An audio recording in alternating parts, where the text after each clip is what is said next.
Rebecca Patterson, former chief investment strategist at Bridgewater Associates, joins us now. Good to have you. Good to be here.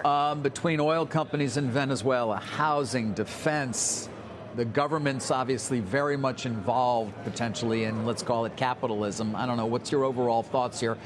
And we've seen, responses in the market, obviously creating a lot of volatility intraday even. Yeah. I mean, and that's going to be, I think, a feature of this market probably for the next 3 years, is that we all have to keep an eye on Truth Social and various social media channels for these announcements, which we might not have the same lead up and understanding of before they come. I think with affordability, I completely agree with the comments you all made a minute ago that this is going to be a key issue for the election in November. The challenge is timing, right? I think there's bipartisan agreement, and I think we will get bills passed this year on housing to increase supply, to reduce time it takes to get permitting, et cetera.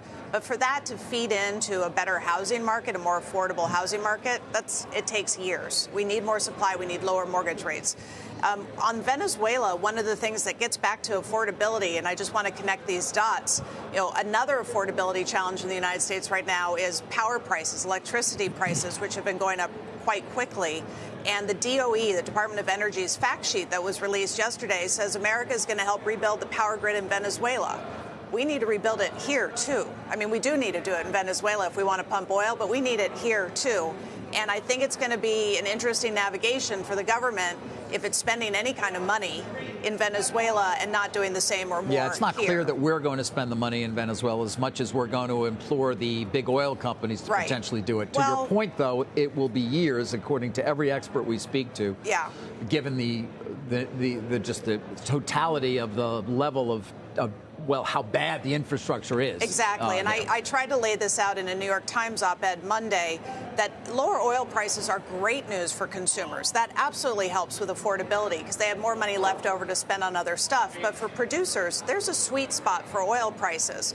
And if we go too low, we have too much supply, it's not profitable for them to drill. So it's going to be even more challenging to convince them to go down to Venezuela and make these long-term, multi-billion-dollar investments. And to your point about, say, utility prices, which are running a multiple of CPI, those are set by auctions and they're structured for years. Yeah, it's hard for the government to say you must do X or Y on that sort of thing.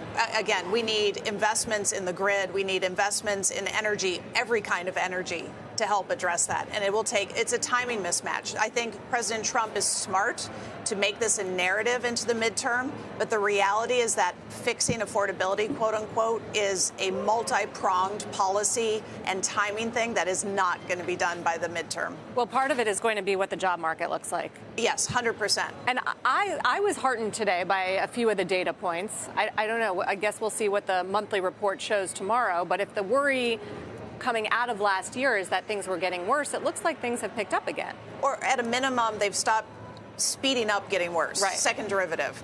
And the Fed is going to take comfort in that. I think at the margin, this gives them even more room to pause in January and just let's get some more data and watch what's happening. But I agree with you. And if people have income and they have enough confidence, which is a question mark, they'll keep spending. And we know that consumption, which has been more focused on the high end, but if you have those tax refunds coming through this spring, that helps lower and middle income consumers more.